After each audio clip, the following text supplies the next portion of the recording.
Baik, baik Dokter Tan. Dok, mungkin kita lanjutkan topik ulasan tadi yang sempat kita lewati ya dok ya, ini terkait olahraga dok. Karena Ya, memang kan saat ini kondisinya hampir hujan setiap hari ya dok ya. Ini kalau sejumlah olahraga yang harus dilakukan outdoor kan memang mungkin terkendala dok ya. Apakah ada mungkin pilihan lain dok atau choice-choice untuk sejumlah olahraga yang sebenarnya bisa dilakukan di rumah dan efektif? ya, saya selalu mengandaikan bahwa olahraga itu prinsipnya adalah sesuatu yang harusnya efektif dan efisien. Karena tujuan kita bukan jadi atlet gitu ya Mas ya. Jadi olahraga yang kita inginkan tentu saja adalah kardio.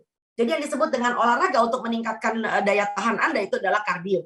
Nah, kardio itu membuat Anda supaya kinerja jantung dan kapasitas paru itu jadi lebih baik. Yang pertama itu. Dan yang kedua tentu saja ada parameternya.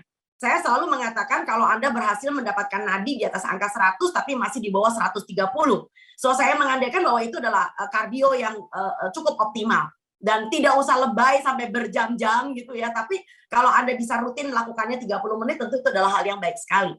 Itu sebabnya kenapa ketika musim kita masih punya uang, kita nabung ya, karena begitu kita nabung kita mampu membeli alat misalnya sepeda statis, bukan sepeda keluyuran. Sekarang kalau keluyuran kepleset ya, karena lagi hujan toh. Ya jadi 30 menit di depan televisi misalnya Anda lagi nonton sekarang di Tribun News ya.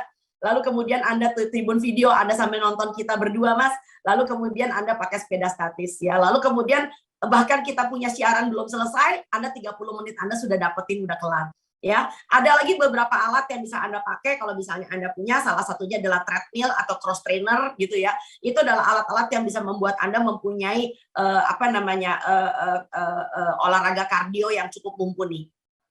Dan orang kalau berolahraga itu pasti menghasilkan hormon yang disebut dengan endorfin. Makanya orang habis olahraga tuh mukanya seksi. Ya, berkeringat, ya, cerah gitu ya. Nggak ada orang olahraga tuh nesu, Mas. Silakan. Dan Anda tidur lebih baik tentu saja. Baik, silakan Mas Alvin. Baik, Dokter Tan. Dokter Tan, mungkin kita bisa masuk ke sesi tanya jawab ya, Dok ya, agar pertanyaan bisa terjawab sebelum waktunya habis ya, Dok ya. Baik. Yang pertama, Dokter Tan, jadi untuk bisa kebal dari varian Omicron ini, jika sudah vaksin 2 kali Astra atau Sinovac, apa perlu booster Moderna atau Pfizer, Dok, untuk melawan varian Omicron? Karena betulnya saya nggak bisa jawab. Ya, karena nomor satu, dunia pun masih belum bisa jawab. Karena kita belum ada suatu penelitian definitif. Apakah dengan Anda melakukan booster, artinya 3 kali vaksinasi, lalu kemudian Anda 100% kebal.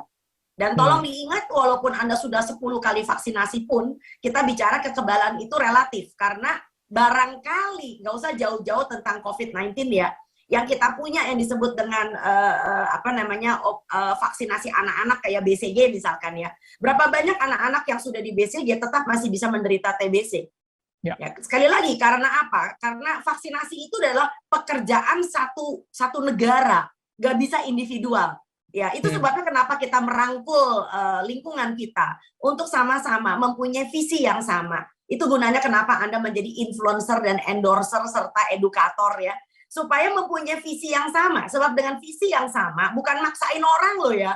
Ya tapi gimana ya, ini bukan bicara tentang pemaksaan, karena ini bicara tentang kesadaran. Ya, kesadaran itu yang membuat Anda mempunyai otonomi moral untuk mengatakan, ya saya mau divaksin. Karena apa? Vaksinasi ini bukan tentang saya saja, tetapi tentang kamu dan tentang kita bersama. Jadi sekali lagi, vaksinasi itu adalah bicara tentang kerjaan satu negara. Ya, jadi bukan berarti lalu kemudian Anda hidup udah vaksinasi booster sekian kali, sementara lingkungan Anda ya itu masih ada orang-orang yang masih bolong-bolong misalkan. Nah, itu sama seperti anak Anda divaksin DPT, polio, BCG, tapi teman-teman di sekolahnya tidak. Karena orang tuanya anti vaksin. Nah, akibatnya apa? Anakmu juga bisa kena. Ya, karena itu berbicara tentang herd immunity. Sekali lagi, silakan Mas Alvin. Baik, Dokter Tan. Terima kasih sudah nonton. Jangan lupa like, subscribe, dan share ya.